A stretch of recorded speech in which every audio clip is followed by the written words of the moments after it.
हम सौरव कर्ण अपनी सब कोई के प्रणाम करे छी आ सौरव कर्ण के यूट्यूब चैनल में अपने सब कोई के स्वागत करे छी। आई एक बहुत सुंदर पारंपरिक छठ के गीत लगेलहुँ हाँ। कहल जाइत अछि जे पटना के छठ बहुत नामी छै, ओही पर ई सुंदर सन एकटा छठ का गीत सुना रहल छी। आशा नहीं पूर्ण विश्वास जे अहाँ सब केओ के नीक लागत। केहन लागत कमेंट में जरूर कहब। जँ नीक लागत तो सौरव कर्ण चैनल के सब्सक्राइब करब आ घंटी के बेल आइकन के जरूर क्लिक कर लेब। धन्यवाद। जय मिथिला, जय मैथिली। अहाँ सब केओ के छठ पर्व के बहुत बहुत शुभकामना। धन्यवाद। जय छठी मैया। पटना के घाट पर, पटना के घाट पर हम हूँ अरगिया देबै हे छठी मैया, देबै हे छठी मैया। हम ना जायब दोसर घाट देखब हे छठी मैया, हम ना जायब दोसर घाट देखब हे छठी मैया। पटना के घाट पर, पटना के घाट पर हम हूँ अरगिया देबै हे छठी मैया, देबै हे छठी मैया। हम ना जायब दोसर घाट देखब हे छठी मैया, हम ना जायब दोसर घाट देखब हे छठी मैया। पटना के घाट पर हम हूँ अरगिया देबै हे छठी मैया, हम ना जायब दोसर घाट देखब हे छठी मैया, हम ना जायब दोसर घाट देखब हे छठी मैया। सूप लेने ठार बारे, सूप लेने ठार बारे डोम डोमिनिया देखब हे छठी मैया।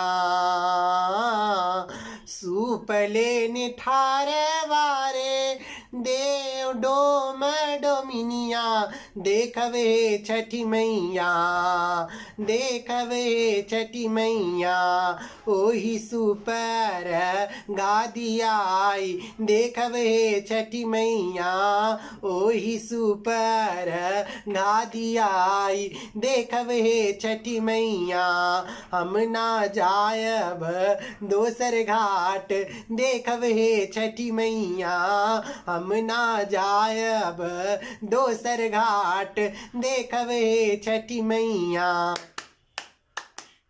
फूल वाले ने ठार बारे, फूल वाले ने ठार बारे मलिया मलिनिया देखब हे छठी मैया। फूल वाले ने ठार बारे मलिया मलिनिया देखब हे छठी मैया, देखब हे छठी मैया। ओही फूल हर वागुथाई देखब हे छठी मैया, ओही फूल हर वागुथाई देखब हे छठी मैया।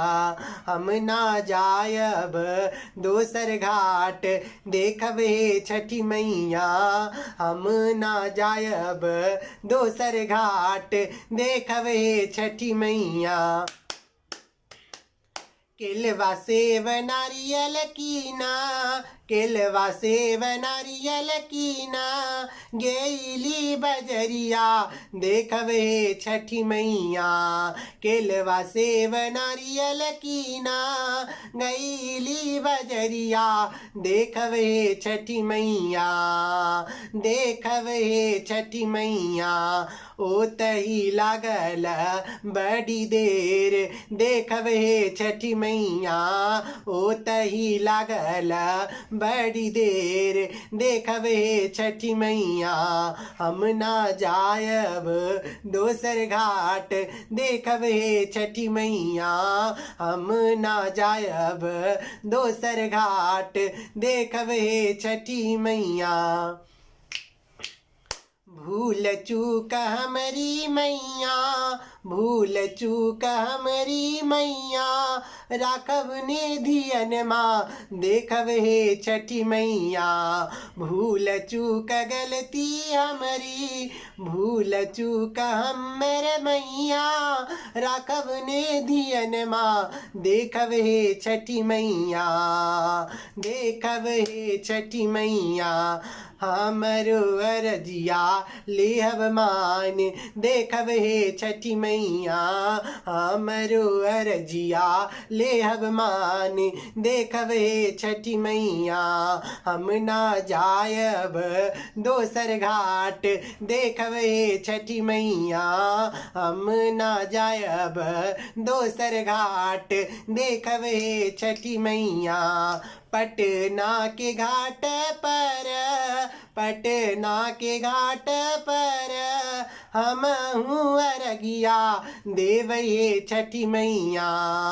देखब हे छठी मैया हम ना जायब दोसर घाट देखब हे छठी मैया हम ना जायब दोसर घाट देखब हे छठी मैया हम ना जायब दोसर घाट देखब हे छठी मैया।